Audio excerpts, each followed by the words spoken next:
Welcome to my channel. If you're new here, my name is Gina. If you're returning, thanks for coming back.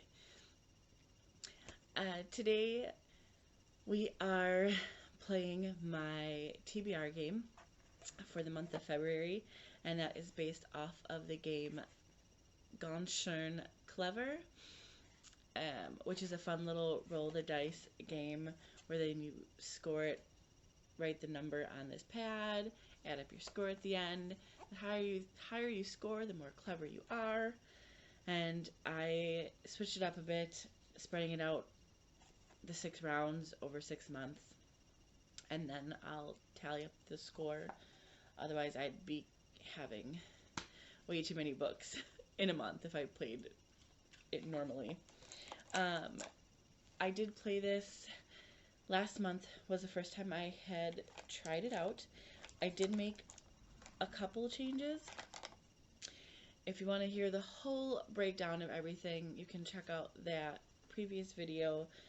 But so long story short, I roll each of the dice. There are 6, all different colors. Oh, you can't even see that.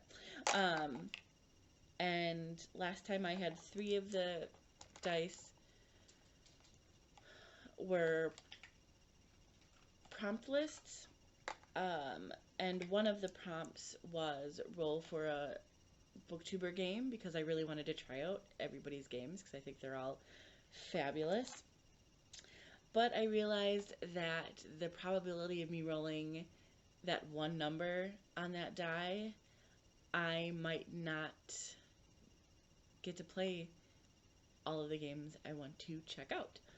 So I got rid of one of the dice picks and switched it over to just TBR games, so each number on this dice corresponds to a different booktuber's TBR game.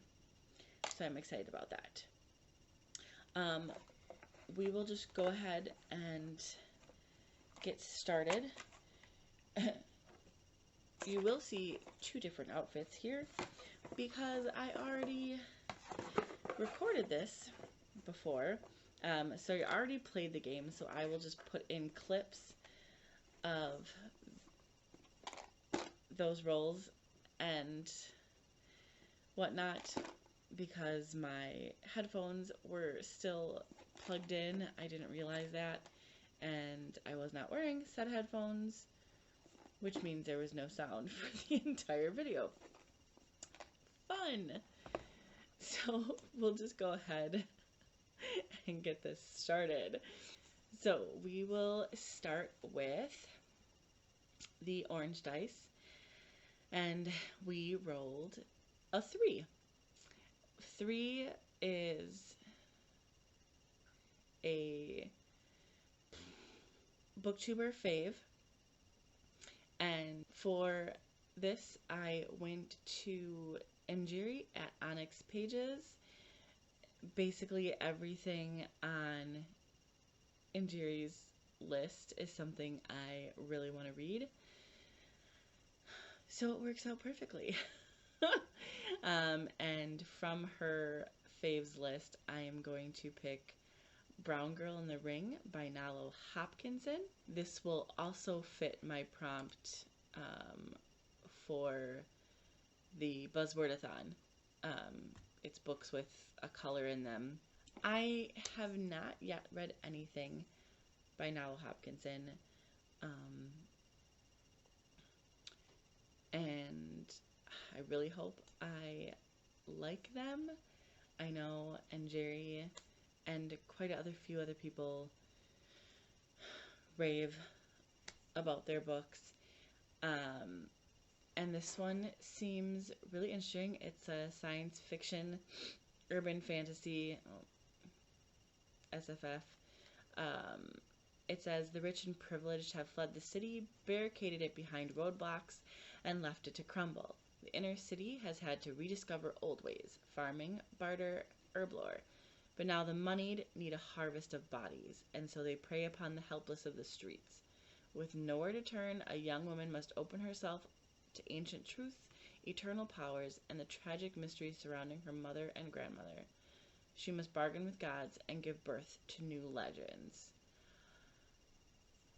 Part of me is a little bit worried because on Goodreads, the genre list, not super worried.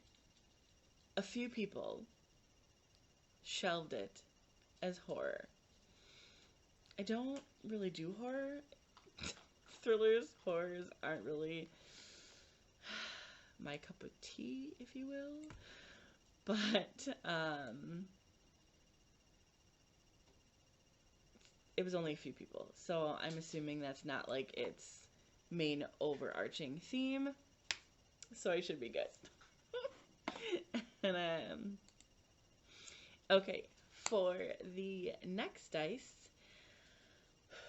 the green, and we rolled a 1, which is family pick. For this, I got my oldest daughter, Alina, to pick one of my physical books. I don't have many. I've got about 12. And I will insert that clip here. She was really excited to pick a book for me. So, Lena, these are the books. We have The Space Between Worlds, Ready Player 2, Vampires Never Get Old, Seasons of the Storm, Normal People, Master of Poisons, Maya and the Rising Dark, and Forbidden. So you can pick any one of these. Of course, you can take it out and show them. I choose this one. Of course, the only middle grade book on my shelf. Alright, stop. Bye-bye. So we got Maya and the Rising Dark. And guys, I'll be behind the camera since if my mother needs it.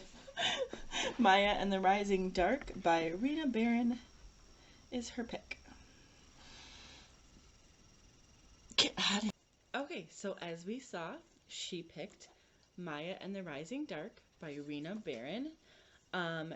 This I got as a Christmas present. There is a newish black-owned bookstore here in Milwaukee, and I was raving about it, and they funded their Kickstarter at the end of last year to open up a physical location instead of being online only, so I'm super excited about that. It's going to be a book bar, so wine plus books, and all black authors, so it's going to be fantastic, in my opinion. So this just came as a gift in a subscription box. They do like where you can sign up for a subscription box, and they'll just send you a random book every month, and so it was just a one-time thing. And I did read the synopsis when I got it, and I'm excited. 12-year-old Maya is daydreaming about summer break in her Southside Chicago neighborhood when she witnesses the color bleed from the world. She's the only one who sees it, and the other weird occurrences, like the were hyenas stalking the streets at night. Not to mention, there's a scary man made of shadows plaguing her dreams. Her best friends try to find a reasonable explanation, perhaps a ghost uprising, or a lunchroom pudding experiment gone awry. But to Maya, it sounds like something from one of Papa's fantastical stories, or her favorite Oya comics. When Papa goes missing, Maya is suddenly thrust into a world both strange and familiar as she uncovers the truth. Her father is the guardian of the veil between our world and the dark, where an army led by the Lord of Shadows, the man from Maya's nightmares, awaits. Maya herself is a godling, half Orisha and half human, and her neighborhood is a safe haven. But now that the veil is failing, the Lord of Shadows is determined to destroy the human world.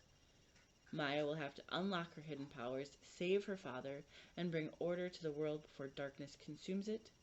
She just hopes she can do it in time to attend Comic-Con before summer's over. So, I think it's going to be cute and funny. And I'm normally not a big reader of middle grade. I probably could count on both hands the number of middle grade books that I've read since I've been out of middle grade, out of middle school or whatever. Like, in the past couple of decades. But they are a fun, just, even also just a nice break from like a epic fantasy or a contemporary. So I'm excited for this. And look at this cover. I need to find out. Like, I feel like I need to start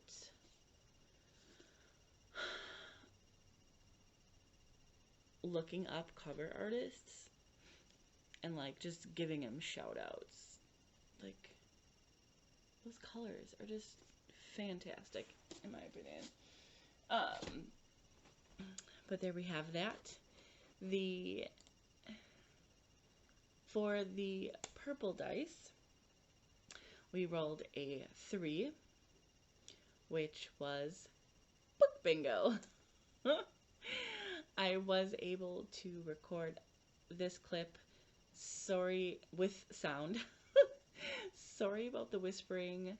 I'm pretty sure I apologize in the clip too, because everybody was asleep, and I was filming in the dining room, which is, the stairs are right there to go up there. So I felt like I was kind of whispering a little bit, but I will go ahead and insert the clip of me playing book bingo and hop in to tell you what book I picked. I watch Shanice Noel. She plays a fantastic game of book bingo.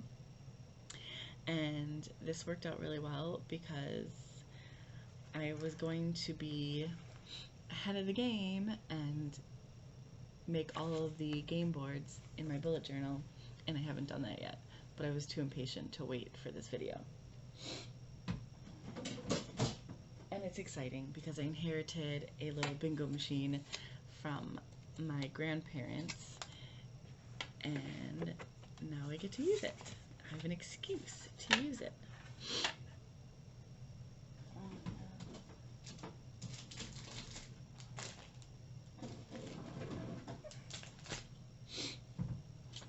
So here's this.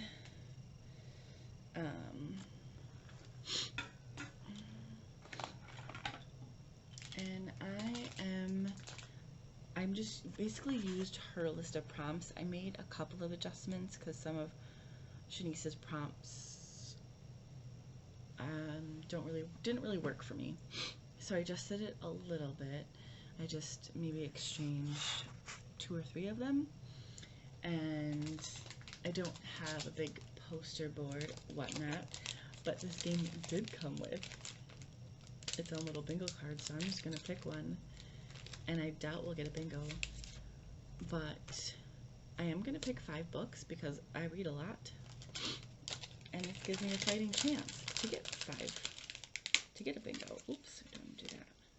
Okay, oh my god, I hope this isn't too loud, but we'll find out. So how does this, okay, I had it backwards. Okay, so here we go. And how does it come out? This hole? Okay, so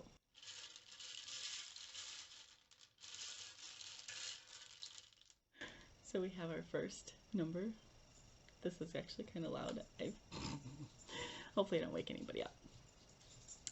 So our first number is G, if you can see that, G59, which is on our board. G59 was a friend pick. So our first bingo prompt was for friend pick. So I called my girlfriend Catherine, well, texted, and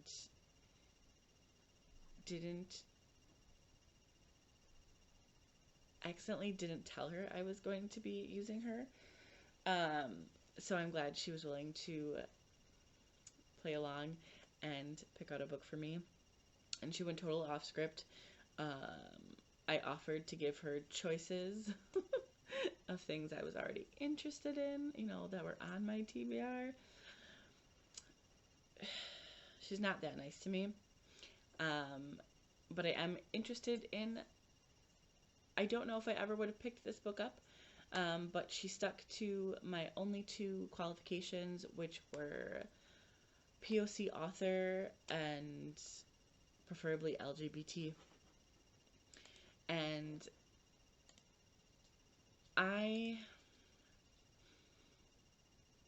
I'm a little concerned about this book. So if you've heard of this book, if you've read it, I'm gonna read some reviews just from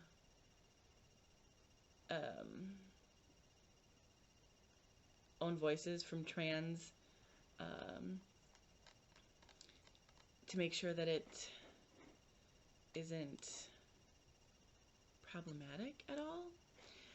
But so it's If You Could Be Mine by Sarah Farazan. This one says,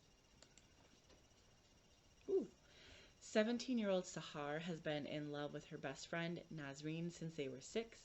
They've shared stolen kisses and romantic promises. But Iran is a dangerous place for two girls in love. Sahar and Nazreen could be beaten, imprisoned, even executed if their relationship came to light. So they carry on in secret until Nazreen's parents announce that they've arranged for her marriage. Nazreen tries to persuade Sahar that they can go on as they have been, only now with new comforts provided by the decent, well-to-do doctor Nazreen will marry. But Sahar dreams of loving Nazreen exclusively and openly. Then Sahar discovers what seems like the perfect solution. In Iran, homosexuality may be a crime, but to be a man trapped in a woman's body is seen as nature's mistake, and sex reassignment is legal and accessible. As a man, Sahar could be the one to marry Nazreen. Sahar will never be able to love the one she wants, in the body she wants to be loved in, without risking her life. Is saving her love worth sacrificing her true self?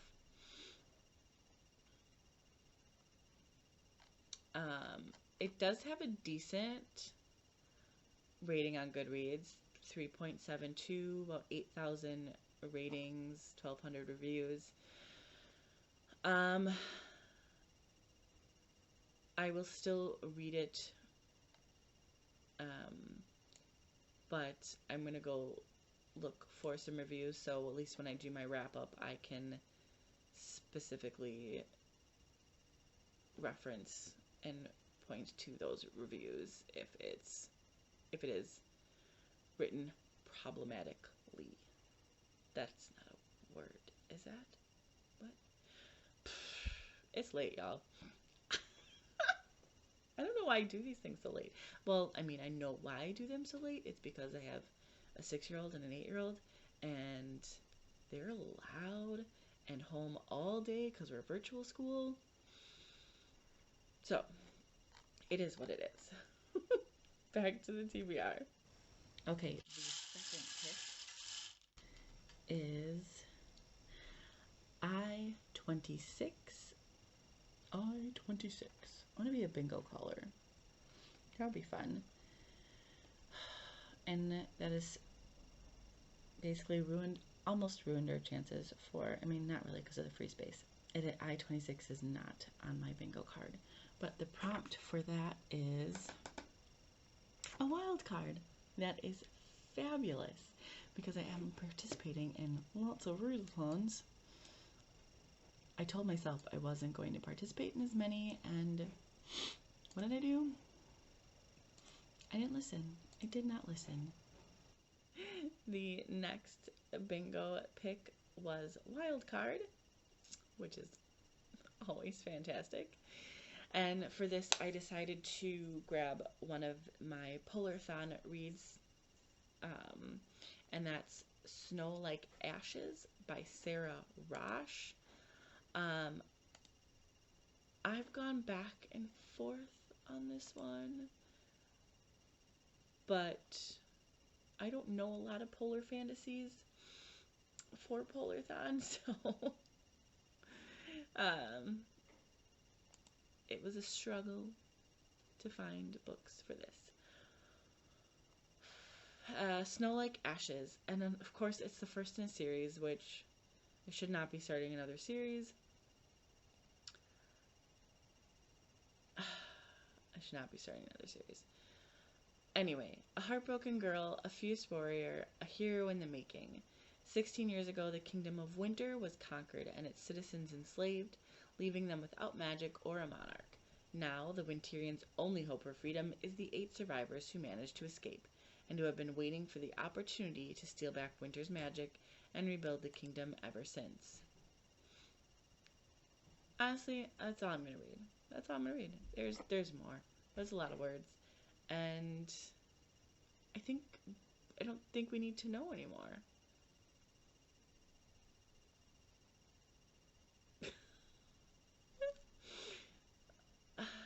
Yeah, I just don't want to read the rest of it. It's like 2 more paragraphs. I'll link it down below if you're interested.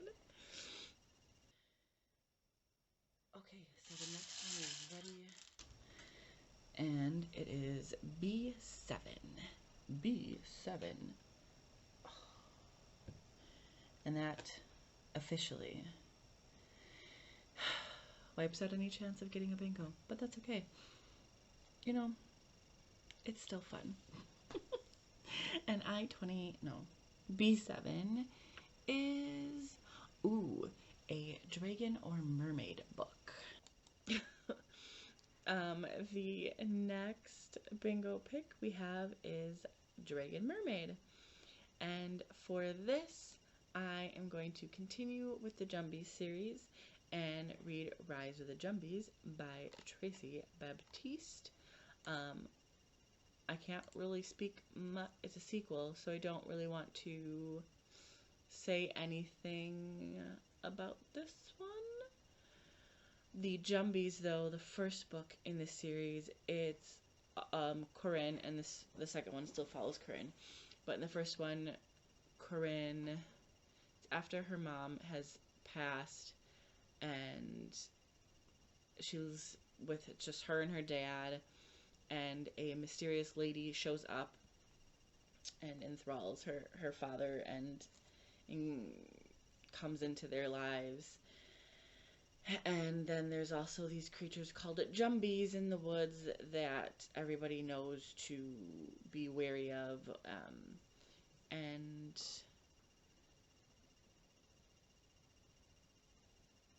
yeah, I read it a while ago. I'm sorry for that horrible explanation of that book. I apologize. And this is book number 4. And we have another I-24. Also not on the board. And 24 is a continuation of a series. The next bingo pick is continue with the series. Which, I mean, literally, I could go with anything almost because I'm in the middle of like 20 frickin' series. Just stupid. But I just read the first in the Winter Night trilogy last month, and I'm really, since it's fresh in my mind, I'm really keen to continue on with Vasya's story because I really enjoyed the first one. So I'm going to read The Girl in the Tower by Catherine Arden. The Winter Night series, it follows Vasya, the first series anyway, and her family. It kind of gives you, it's Vasya's story, but it involves a lot of people. Her mom, her, I think it's her grandma, her dad, she's got like tons of siblings. They all play a role in it. And also you have the winter, like, what was he called? like a Prince of Winter or Death. The first book was The Bear and the Nightingale, and it takes place in the Russian wilderness. And I guess not her grandma, it's just her nurse. So she grows up listening to her nurse's fairy tales.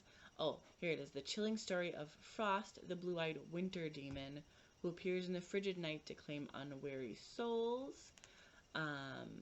And then there's a whole stepmother situation. All right, last ball.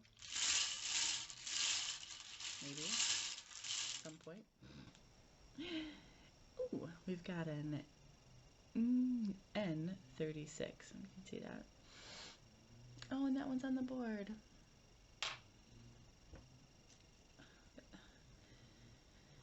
There's this perverse part of me that wants to keep going until I get a bingo, but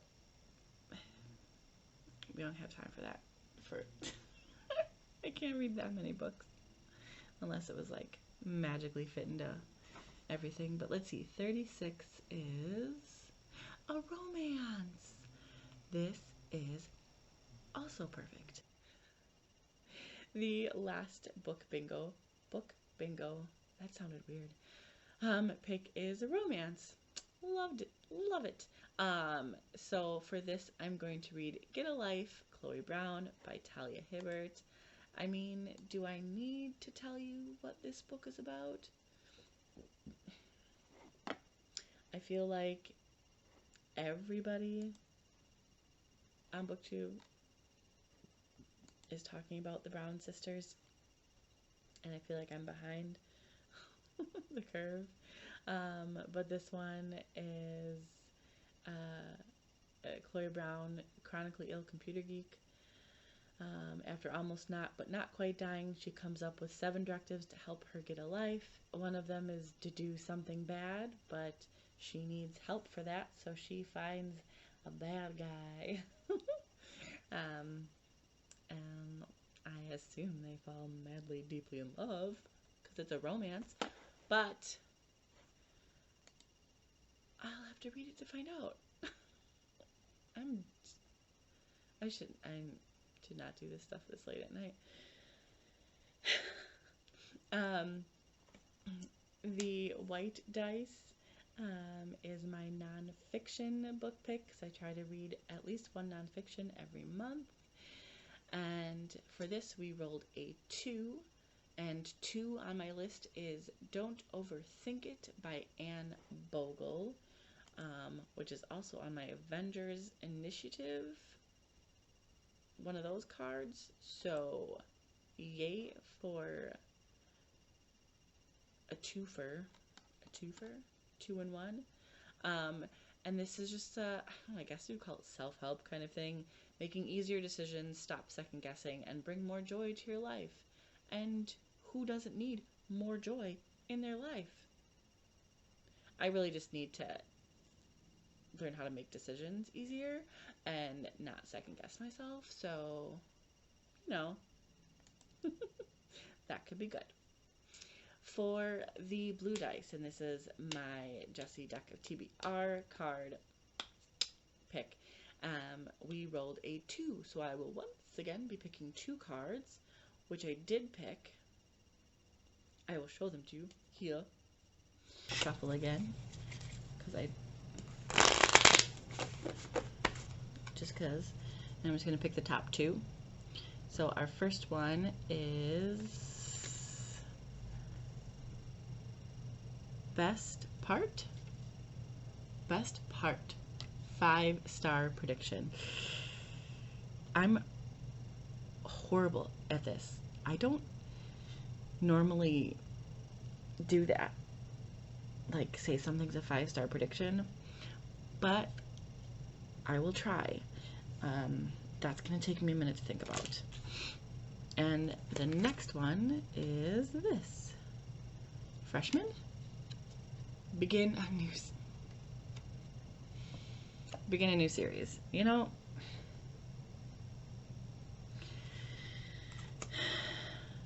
Jessie, your cards, I don't know if they like me. Oh, last time I picked big book and then binge an author's work, so like my 2 books turned into more than 2 books. And I was trying not to start too many new series before I finished the like 20 that I have ongoing. But okay, pause 1 sec. Okay, is a 5-star prediction for this. I don't do 5-star. I don't predict what star a book is going to be, and I don't think I've been rating books long enough to have a really good feel for this. But I know I really do.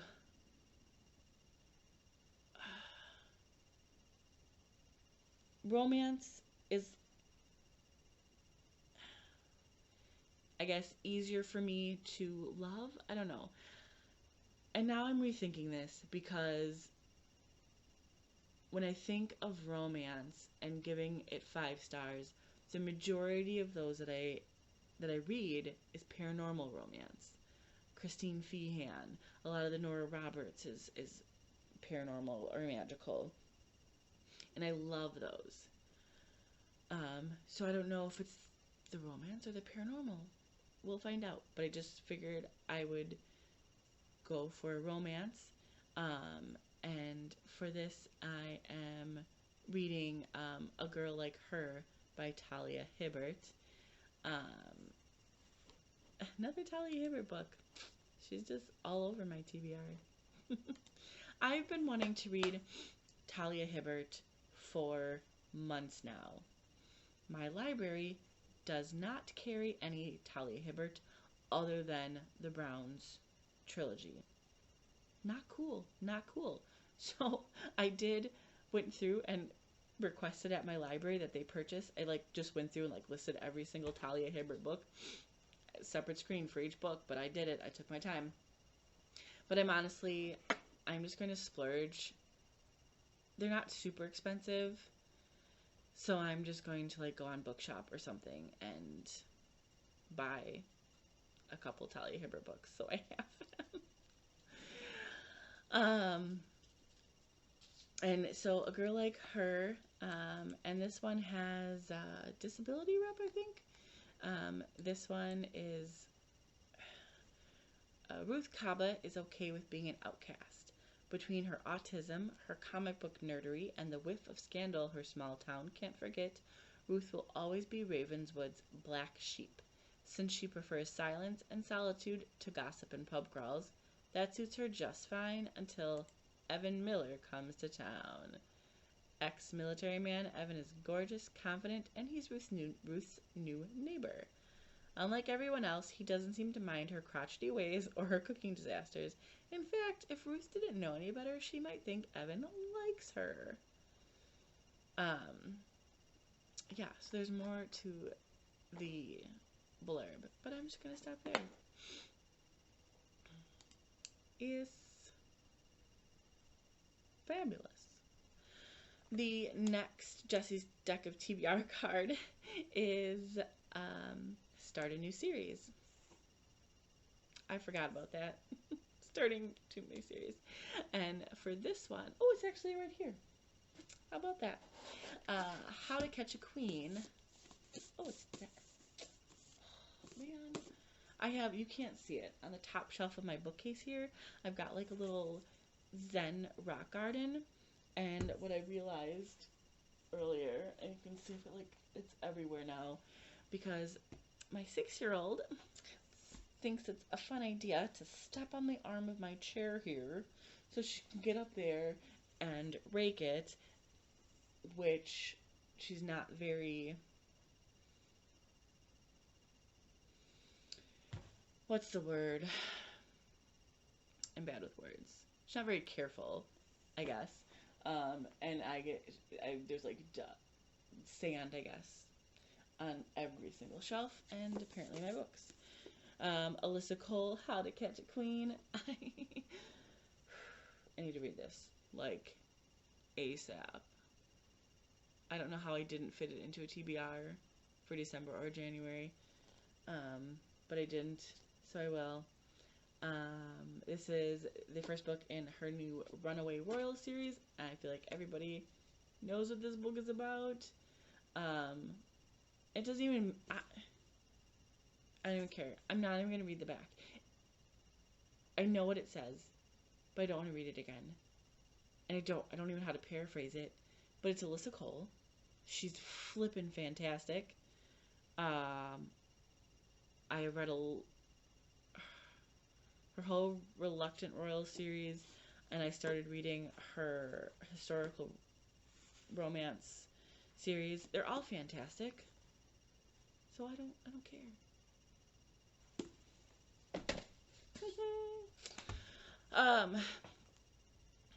And our last dice is the yellow. This is my Goodreads pick, where I pick out of a jar, which I already did. I'm not going to do it again. And this dice, we rolled a 5. From the jar, we picked the Goodreads filter author ascending. So I just went on to my Goodreads, filtered by author ascending, and 5th down the list is The Beautiful by Renee Ahdieh. I honestly totally forgot I put this book on my TBR and like on my Goodreads list. I don't remember. Why is that? I don't remember doing this. But I did. Excuse me. I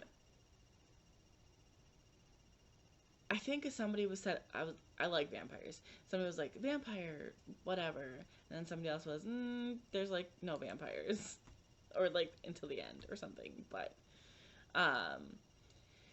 it says in 1872, New Orleans is a city ruled by the dead, but to 17-year-old Celine Rousseau, New Orleans provides her a refuge after she's forced to flee her life as a dressmaker in Paris. Taken in by the sisters of the Ursuline convent along with 6 other girls, Celine quickly becomes enamored with the vibrant city, from the music to the food to the soirees and especially to the danger. She soon becomes embroiled in the city's glitzy underworld known as La Cour de Lion. After catching the eye of the group's leader, oh, my eyes are tired, the enigmatic Sebastian Saint-Germain, when the body of one of the girls from the convent is found in the lair of La Cour de Lion, Celine battles her attraction to him and suspicions about Sebastian's guilt, along with the shame of her own horrible secret. And then there's more bodies, and more drama, and an age-old feud from the darkest creatures of the underworld.